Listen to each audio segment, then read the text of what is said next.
They have zebras in Maryland? Yeah, it's a little special thing for you at the end, so stay tuned for that. But, so I think that maybe we're overrating him just a tad. You think so?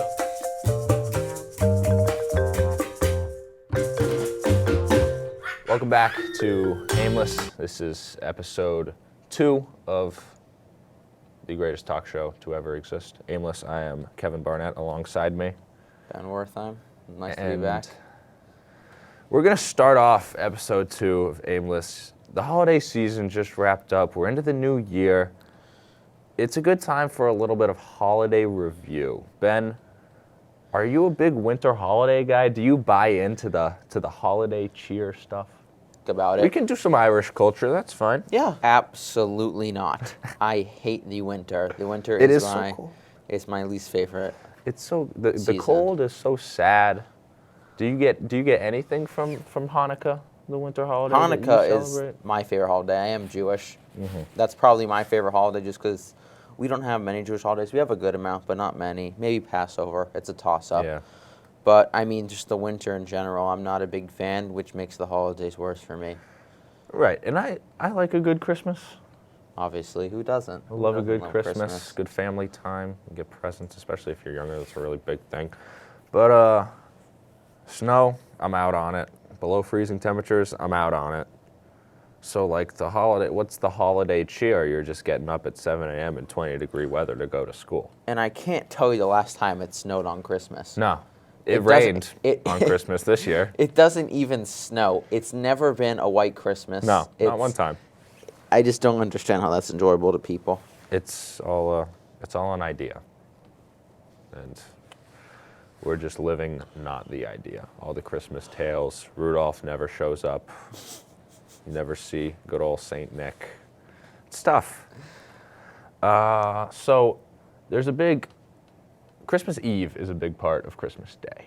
And I know you don't celebrate it, but I think you understand that. And New Year's Eve is also a big part of New Year's Day. Mm-hmm. So and I've thought about this a while over my 16 years of life. Is the Eve a better holiday than the day itself? I think Christmas, it's not. I feel like Christmas Day, especially when you're little, you're getting presents, we'll wake up. I mean, I don't know from experience, but I'm assuming you wake up and run downstairs. Yes. Versus New Year's Eve, I feel like it's definitely... That's the day. You stay up till 12, you watch the ball drop, January that's 1st day, yeah. is just another day. January 1st is kind of we're Happy New Year, but oh, now Life's we got another year. Go on, actually. Let's just keep going, yeah. I like the anticipation of Christmas Eve, especially for a young kid. You'll leave your cookies and milk out for Santa Claus in the night, and you're getting a lot of new toys when you wake up the next morning. But I don't think it beats Christmas Day, like you said. And then it must be so hard to sleep on Christmas Eve. Oh, yeah. I would never know, but it's tough. New Year's Day it's just another day. It's just another day. Nothing day. special about New Year's Day. And then the clock runs out to wish people a Happy New Year after 5 or 6 days. Yeah. You have to start charging people for wishing them a Happy New Year. So there are different types of holidays. You've got religious holidays like we've spoken about, Christmas, Hanukkah, Ramadan. Is that a holiday? I don't know. Yeah, it's a month long, I think. Yeah. I could be wrong there. So it's a celebration of sorts, I would think. Yeah. Easter, things like that. And then there are national holidays like Labor Day, Memorial Day, 4th of July, Martin Luther King Day, things like that. Do those two contend at all? Does one of them have more value than another? I think it's totally different. I think the more religious holidays might be more times to maybe celebrate a bit. I know Christmas celebrating, Easter celebrating, Hanukkah you celebrate, and stuff like that. Ramadan, I don't really know much about, but I'm not going to speak on it. But where we talk about Labor Day and Memorial Day, I feel like it's more of a... It's not... I don't know if I'd call it a celebration, more as a recognition of the people in the past that have served for this country, that have helped this country strive to the place that we are today.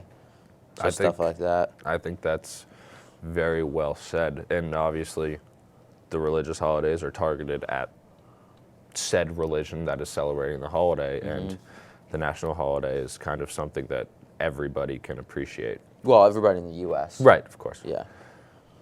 And what holiday, Ben, do you think we don't need?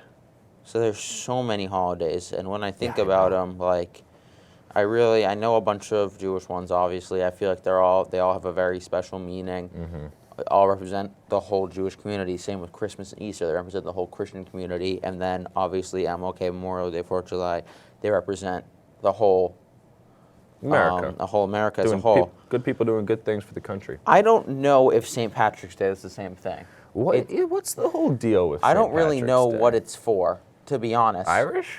It's Irish, but I don't know. I don't understand why it is when it is. And maybe there's Like, an what's the answer to significance? that. There but definitely is an answer, but I just don't know what it is. No.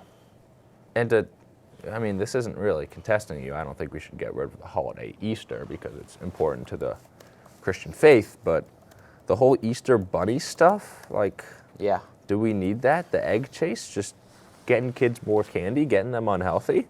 Oh. I don't think we need any of that. So St. Patrick's Day observes the death of St. Patrick, Oh, the patron saint of Ireland. This is from history.com. interesting. So it's a celebration of the Irish culture, basically, which makes sense now. Okay. I think I definitely have a different view on it now. Rest in peace, St. Patrick. Rest in peace, St. Patrick. Yeah. March 17th comes around. I didn't even know the date. We'll all be thinking, I think it's March 17th. We'll all be thinking about you, St. Patty. That'll do it for your holiday review section. We will be back with you on Aimless. Welcome back to Aimless. We are moving on to our second segment. Call this one Mealtime. We are going to put together our perfect meal. If we could have what we wanted every single day, every single meal, this is what we would eat, basically. So I'll start off with breakfast, Kevin. Yeah. What did you choose? So I feel like there's a holy trinity of breakfasts where you go pancake, French toast, waffle. I had trouble picking. I decided to go waffles. Okay, I can respect that And choice. then you get a little butter, get a little syrup in your waffle, maybe even throw like a little chocolate chip waffle in there. You can get fun with it. And just waffles with a side of bacon. I mean, every day, I don't know, it's not very healthy for you. But it is, especially like from a hotel, like hotel breakfast, it's very underrated. I How went about a you? totally different route. Yes. As I said before, I'm Jewish, and I chose a very, in my opinion, Jewish breakfast. I have a fresh, I'd go sesame bagel. It's my favorite Okay. type of bagel. Fresh, not toasted. Bagel is so much Yeah, better when it's not so toasted much and better it's fresh. not toasted. It's true. It's true. Then a nice layer of cream cheese, a couple pieces of lox, which is basically smoked salmon. Salmon, yes. Some red onions, and then these things that I personally like, they're called capers. So it's kind of yes. like little sour balls, but they taste really good in my opinion. They're just like soaked Yeah. in vinegar. I don't know, they're very Yeah. good, and if I could eat that every day, I It's would. probably not too unhealthy for you either. It's not horrible, honestly. It's a little good mix of everything, little dairy, little vegetable, little protein in the lox. Good Not- start to your day. Definitely a great Important start to meal, my that day, breakfast. 100%. An important meal. How about lunch? What are you doing for lunch? Lunch. I'm a big meat guy. Large. Pause, but Whoa. big meat guy. I like cheeseburgers. Cheeseburgers are good. What I would Sure. have in my cheeseburger, though, obviously, I'm gonna go lettuce, Okay. tomato, onion. Sure. The staples. Classic. Then I'm gonna add some bacon. Of course. Obviously, bacon. This is a very unhealthy, by the way. I would not recommend eating this every day. Bacon. I'm gonna go a little bit of avocado. Switch it up a bit. Interesting. I like it. Haven't I had enjoy that it. before. And then just a smidge. I don't have a smidge. Sometimes I put an egg on there. Sometimes. Interesting. Just to switch it up with a little bit of a different flavor I can't profile. buy into that. I just can't do it. Listen, I enjoy it. Some people will understand where I'm coming from. Some people won't. But it's definitely not healthy. You Everyone lost can me agree at on egg. that. The cheeseburger part is great. Yeah. For my lunch, I'd go chicken parm sub. I think it's Great option. it's great. You got your it's like kind of like pizza with chicken in sandwich form. Kind of. It's not exactly like that. It's just like chicken pizza. It's great. kinda. Like a chicken I calzone. get that now, yeah. A little bit. It's very good. It's You can eat it with one hand. You could be doing something else during your lunch. Maybe you're a little bit busy. And yeah, there's not much to say about it. Just a good old country chicken parm sub. It's a good food. You're actually going to make me switch one of my answers here. Really? All right. What are you going to do for dinner, Kevin? You skip the snack. Oh, I forgot. Noontime, 6 p.m. Snack. I It's a forgot. lot of time. Everyone. But sometimes you skip it, but most of the time Sometimes you skip don't. it. When I don't skip snack, get a nice little bag of beef jerky. It's good protein. It's a good source of protein. And while we're on the topic of protein, I'll probably mix in a protein shake just to make sure I get all the protein I need in me because I'm a growing boy. Yeah, I went for a more traditional snack. Yeah. I just like a big, It's a good choice. big old glass of water. That's mine. And then I go good. Stay small hydrated. bag of Cheez-Its. And I'm one of the guys that preferably likes the extra toasted ones, like the burnt ones. Really? I really enjoy those. I don't dislike them. I feel like it. The regular Cheez-Its are definitely good, but I just enjoy them I more. feel like the extra toast means a little less salty. It can mean that on some of them. On But some occasions. On others, when it is salted perfectly and extra toasted, nothing like it. Chef's kiss. Nothing like it. Chef's kiss at the manufacturing factory. Now, since you're so eager, your dinner. My dinner. Please. All right, so Kevin made me add something to this. At first, I just had buffalo wings. Oh, I that's was a just great going to do choice. buffalo It's just a wings, fantastic choice. boneless or bone-in. I don't really care. Side of carrots, celery, and just some blue cheese. That's just perfect for me. But Kevin, I actually had tried this for the first time a few months ago, a chicken parm calzone. It's fantastic. It is absolutely delicious. I've never had a calzone as good as it. So yeah, I mean, either one of those, I do not mind. I would love that. And the chicken parm calzone, it's in a large portion most Yeah, of the time. most like of the it comes time. often. Most places will give it to you in a large portion. It's great share. It's a great one. It's to a great share. It's also a great tomorrow afternoon. 100%. Playing the leftover game, which I know a lot of people like to do. I like to do it. It's a great option. For my dinner, on the subject of wings, I like buffalo wings. I really like garlic parmesan wings. A lot of restaurants that offer wings have that. It's an interesting taste, maybe acquired a little bit, but I think it's fantastic.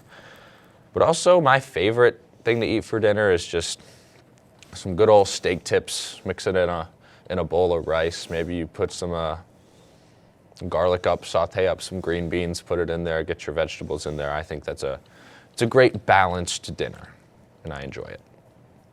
Okay. And what are you thinking for dessert? You just had all of this to eat. Eat, voice crack. Ooh.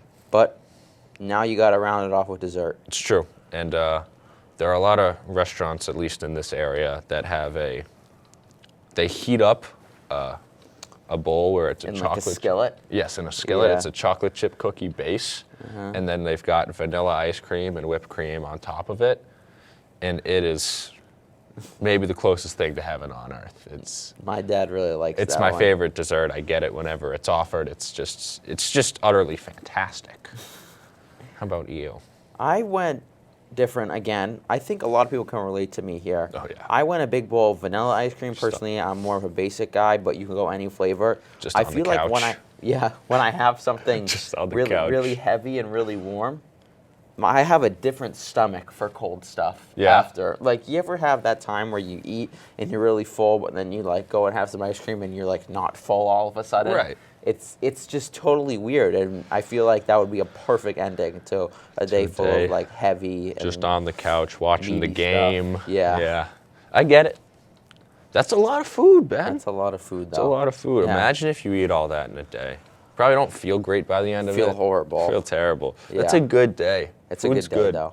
It is a good Whoever day. invented making food good, shout out to you. Yeah, shout out to you. All right, well, that is the end of our mealtime segment. We'll be right back for our second to last segment, talking all about sports. Welcome back to Aimless. We've made it to our third segment, always the sports segment of the show. In episode 1, we made some picks on how we think the NFL would look. So the season's not over yet, but we're going to check in on them, see how we did. So it was during the filming of episode 1, Ben, you thought that the Patriots or the Chiefs were the favorites to come out of the AFC. Do you still believe in that? I think the Chiefs are now. Yeah. Pats have fallen off a bit. They're still in the playoffs, clinched the playoff berth, but the Chiefs are probably the best team. Mm-hmm. But there are other teams that are emerging, but I don't know. I still think it's the Chiefs. Yeah. You had the Titans and the Titans. I went a little dark horse and picked the Titans. I think they can do it, especially with Derrick Henry. Derrick Henry's practicing this week. Mm-hmm. I don't know if he's gonna be back in time. I think they can do it. Would I pick them over the Chiefs? Probably not. But I believe in them. I believe in the Derrick Henry's ability to lead that team to a win in any type of game. You had the Rams. I did. I still Also, believe in the Rams. You still believe in the Rams? I do. I think they are talented enough to win on any given Sunday. Can they do it 3-4 Sundays in a row and make it to the Super Bowl? I don't know. But Matt Stafford, he's a good quarterback. They have a star-studded defense. They have a great defense. I still believe in that Rams pick. And I'm sure you still believe in your pick as well. Yeah, I mean, I picked Packers. They just clinched the 1 seed. So, I mean, like, It's a good they spot. always lose in the NFC Championship, but maybe this year they won't. They've won 1 Super Bowl with Aaron Rodgers. I mean, I hope they can make it 2, because, I mean, my pick will be perfect, but obviously I'd want the Pats to win over them, but Right. I think they're going to come out of the NFC, especially after the absence of Antonio Brown and Chris Godwin for the Tampa Bay Buccaneers. Yeah. Speaking of the Tampa Bay Buccaneers, we both stated that the MVP of the league should be Tom Brady. I'm not so sure about that. I'm not so sure about that. Aaron Rodgers is close. The battle of the old guys, huh? I think Tom Brady just showed against the Jets. Jets that He still does it. I would disagree, honestly. Well, I the think first 48 minutes of the game or whatever it was not pretty. I think that he showed that he can't do it without weapons It's fair.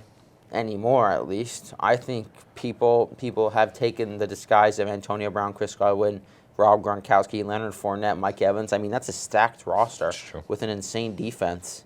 I mean, Tom Brady never had that many weapons on the same team in the Patriots, and he No, was able to get never. it done. So I think that maybe we're overrating him just a tad. You think so? Like he's reliant on his guys, and that's why he had 100%. trouble winning that game?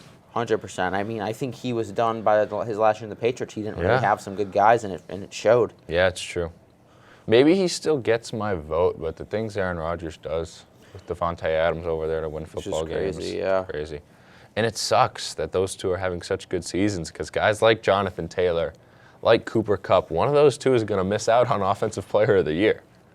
Yeah, which I honestly don't know. If you picked it's either tough. one of them, I would flip a agree with coin. you. Flip a coin. You could talk me into either one of them. 100%. The story recently, especially after beating the Chiefs on Sunday, the Cincinnati Bengals, probably the most fun team in the NFL. Joe Burrow, Jamar Chase setting records, Joe Mixon, T. Higgins, Sleeper all the team. guys like that. They have I one problem, though. have loved watching the Bengals. What do you think's holding them back from potentially making a Super Bowl? Defense. Yeah. I it's mean, not other than great. Jesse Bates III, Great safety. I could not name a single player on that Bengals defense, and I think that's a bad thing. The Bengals need to. You need I a mean, great defense wins defense. championships. The Patriots have proved that. Other teams have also proved that. Seattle against Denver a couple years ago. I mean, Panthers when they made the Super Bowl. Panthers, right? It's defense. And the Broncos beat them with the defense. It's true. So, I mean, I think you can have a great offense, like a really Yeah. great offense. We know that. Like, for They do. instance, the Chiefs Right. had a really great offense. They got killed by the Buccaneers, Tampa Bay who had a great defense. defense. Like, It Patrick comes down Mahomes to the was pressured playoffs. like 40 times. Yeah, it's need to can get the defense stops. thrive under pressure? Yeah. That's what if they can get that, I can see them going to the Super Bowl and beating the Chiefs again to get there. Right, 100%. but I don't think this is the year of the Bengals defense Definitely to not. do that. Definitely not. But I mean, it's a great start, and I think Yeah, I the know. Bengals head coach definitely an option for coach of the year. Oh, absolutely. MLB stuff, MLB offseason, still in a lockout, which is getting a little scary that we haven't made any progress with spring training coming up next month. Do you think that spring training games and maybe even opening day on that first weekend in April is in jeopardy? I mean, as of now, it is. I mean, Scary. I think it's tough because on the one side, you're like these players, like you think like, oh, they're playing baseball for a living. Like, why are they complaining about their rights? Like, you're getting paid $1 million to play baseball. On the other side, like, it's like your boss treating you like crap. Yeah. And like treating you like Proportionally, like you're something that you get paid and like bought out.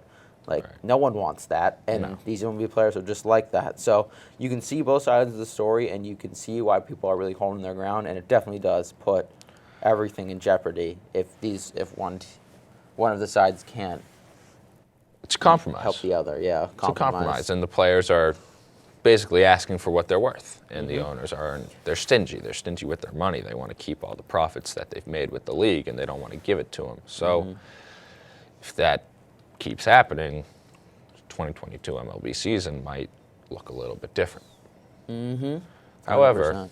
looking towards the future, if you were starting a baseball franchise today and you got to pick any player in the league to have, which one would you have? So I went young Yeah. at first, but I'm kind of rethinking my options. I said Wander Franco just because it's a great year he had this year. I mean, he's Special definitely talent. just going to keep Special on talent. going up. I'm kind of rethinking it. I think maybe I could go with someone like a Tatis, Yeah. Vlad Guerrero, but also old reliable Mike Trout. I mean, Old reliable. he's old reliable. Even someone like a Shohei Ohtani, that would be a great Yeah. pick too. But I mean, there's just so many. much I talent. picked Wander because I mean, he's got an incredible arm. Yeah. He swings the bat extremely well, All extremely at pretty. 20, 21 years old. Yeah, it's just crazy to see. But yeah, So- who'd you pick? You didn't name this guy. I took Juan Soto just because you watch Juan Soto's at-bats at 21, 22 years old. Those are show at-bats. That's a Yeah. major league hitter. No one's ever had such good control of his bat speed and the strike zone at such a young age. I think it's so impressive what he does offensively, and that's a thing that's only going to get better as he gets older. Yeah, that's crazy. I remember watching live Juan Soto hit a ball when no fans were there into the third row. Third deck. Third deck. Some of those numbers with Juan Soto are just It's just silly insane. to be doing at 21, Yeah. 22 years old. In the college sphere, college sports, the college playoff sports, some of the most exciting stuff for a sports viewer. College basketball conference play just getting started. Do you have a pick for the March Madness? Who's going to cut down the nets? Little bias, but I'm gonna go Duke. They did beat Gonzaga. That's was one a of good the only game. reasons It's a good win. I'm picking them, even though they did lose. I don't know. Oh, that's to Ohio State, right? Yes. But I mean, I think Gonzaga was by far the best team. Maybe it was Baylor now, but Gonzaga just seems like they have Yeah, two of the best dominant. players in college basketball, and Duke was able to beat them. So I feel like if Duke can keep it up, And that they got a roster's loaded. chance. In Duke, I mean, it's a great win against Gonzaga. They're ranked, I think they're ranked second right now. I've been rocking with the Jayhawks so far this year. Kansas is ranked 6th right now. I think they have enough depth, they have enough age and experience to make a run. I'm excited to see them play in the Big 12 so they can see a Baylor, see Texas Tech, play some of those big games so they can prove that they're really legit. And they might not end up as a 1 seed come tournament time, but I think they have a very good chance to win it all. Yeah, definitely, I agree. They're a very, very, very good team. And this weekend, college football championship. Yep. Little rematch of the SEC tournament, Alabama, Georgia. And I really want to see Georgia win this game, but I just don't think it's going to happen. I totally agree with you. I've got Alabama winning 27-13. I just think Nick Saban and Bryce Young and this team that they got is just too good to be stopped. No, I went even further. I went 31-7. I mean, this team is Not even just close. that team is just so good, man. That team is just so Special. good. Every year, too. Yeah, it's Every just year. the consistency Nick is out of Saban, this world. Alabama Crimson Tide. Try and get like them. We'll be back with our news stories on Aimless. Welcome back to Aimless. I'm Aiden Garf. You don't know me, but I'm going to talk about trains. Whoops. Now, Ben here was not on board with this idea. Not a big trains guy? No, Not a you're big trains guy. I'm a big trains guy. Are you a big trains guy? to the farms? I'm into that. To the farms. I'm into that. Well, Kevin, you like trains? I like trains. You like trains? You ever take the T into Boston? On a couple occasions, yeah. Have you taken the T into Boston since March 13th, 2020? Like, since COVID started, have you been on the T? No. Okay. I haven't either. You haven't? Say I have. It's empty. Like, no one's on it. And I think this has to do with the fact that the T is slower than driving into Boston. Well, now because there's less traffic? Is that what it is? I think rush hour commutes are going to take longer, but if you're going for leisure, it's going to take you like 45 minutes to get from here to the Back Bay.